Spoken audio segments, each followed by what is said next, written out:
जय श्री कृष्ण। वर्ष के 11वें चंद्रमास और 10वें सौर मास को माघ मास कहते हैं।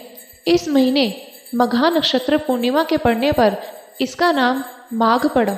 माघ महीने का विशेष धार्मिक महत्व होता है। मान्यता है कि माघ माह में किए हुए स्नान पाप कर्मों से मुक्ति दिलाने वाले होते हैं। इस माघ मास के सभी अध्यायों का फल प्राप्त करने के लिए आपको सारे महात्म की वीडियो हमारे चैनल और प्लेलिस्ट में मिल जाएगी। प्लेलिस्ट का लिंक कमेंट बॉक्स में उपलब्ध है। अपनी इच्छा अनुसार कमेंट बॉक्स में श्री हरि नारायण का जयकारा जरूर लगाएं। श्री गणेशाय नमः। 8वां अध्याय। वशिष्ठ जी का राजा दिलीप को अहिंसा धर्म का उपदेश देना।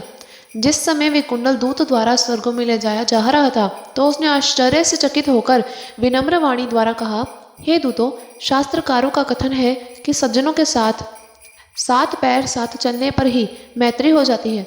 इसलिए मैं आपको मित्रता के नाते यह पूछता हूँ कि जब मैंने और मेरे बड़े भाई कुंडल ने एक जैसे कर्म किए तब एक पापात्मा भाई को नरक में डालकर दूसरे भाई को स्वर्ग में क्यों ले जाया जा रहा है? इसके भेद को ठीक तरह समझाने की कृपा कीजिए। हे राजन, विकुंडल के ऐसे वचन सुनकर मुस्कुराता हुआ दूत कहने लगा, यद्यपि तुम्हारा कथन सर्वथा सच है कि 2 समान पाप करने वाले पापियों को एक जैसा दंड मिलना चाहिए, परंतु कर्मों की ऐसी गहन गति है कि कई बार ज्ञानियों की समझ में भी नहीं आती। हे वैश्य, अब मैं तुम्हारे स्वर्ग पहुंचाए जाने का कारण बताता हूँ। ध्यान देकर सुनो।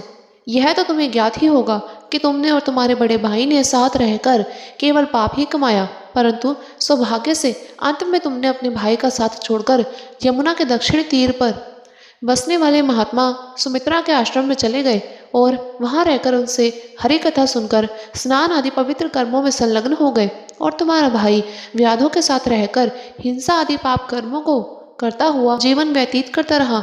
जो कि तुमने व्रत नियमों में रहते हुए विधि विधान से माघ स्नान किया, सो एक तो तुम्हारे सभी पापों का नाश हो गया और दूसरे से तुम्हें स्वर्ग की प्राप्ति हो गई।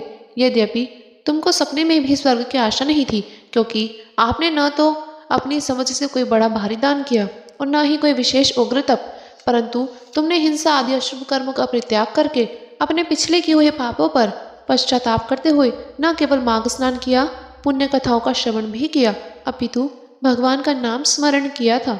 इसलिए आपको स्वर्ग की प्राप्ति हुई है। हे वैश्य, जो कोई पापी से भी महापापी मनुष्य भी आगे के लिए अपने सब पाप कर्मों को छोड़कर शुभ कर्मों के सहित भगवत भक्ति में मन लगाकर माघ स्नान आदि पुण्य कर्मों को करता है, शेष जीवन इस तरह से व्यतीत करता है, वह सब प्रकार के दुखों पापों से छूटकर समस्त सांसारिक सुखों को भोगता हुआ स्वर्ग को प्राप्त हो जाता है। चूंकि तूने आयु के अंत में 2 साल पाप कर्मों से सर्वथा रहित होकर भगवत भक्ति में तत्पर रहते हुए माघ स्नान आदि पुण्य कर्मों के जरिए व्यतीत किया, इसलिए आपको स्वर्ग मिला।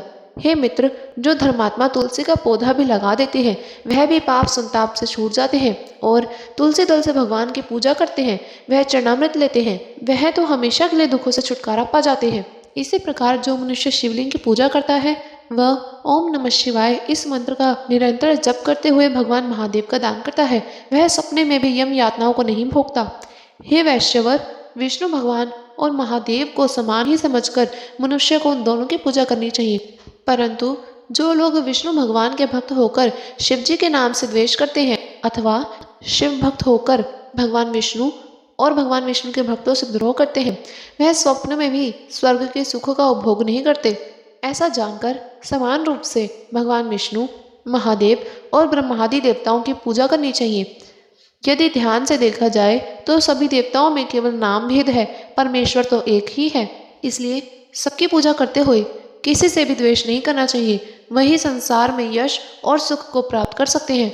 हे वैश्यवर, जो मनुष्य बाग व पुष्प वाटिका लगाते हैं वह पितरों, देवताओं तथा अतिथियों का पूजा करते हैं, वह अवश्य प्रजापति के लोक में जाकर सुखों को पाते हैं। हे मित्र, जो अतिथि मध्याह्न के समय आकर उपस्थित हुआ वह मूर्ख हो, पंडित हो, वेद पाठी हो वह पापी हो, उसे ब्रह्म समान समझकर उसकी पूजा श्रद्धानुसार आव भगत करनी चाहिए, क्योंकि जो मनुष्य मार्ग में थके हुए वह भूख प्यास को विश्राम देता है, उसे अन्न जल देता है, वह चिरकाल तक पर्यंत स्वर्ग लोक में निवास करता है।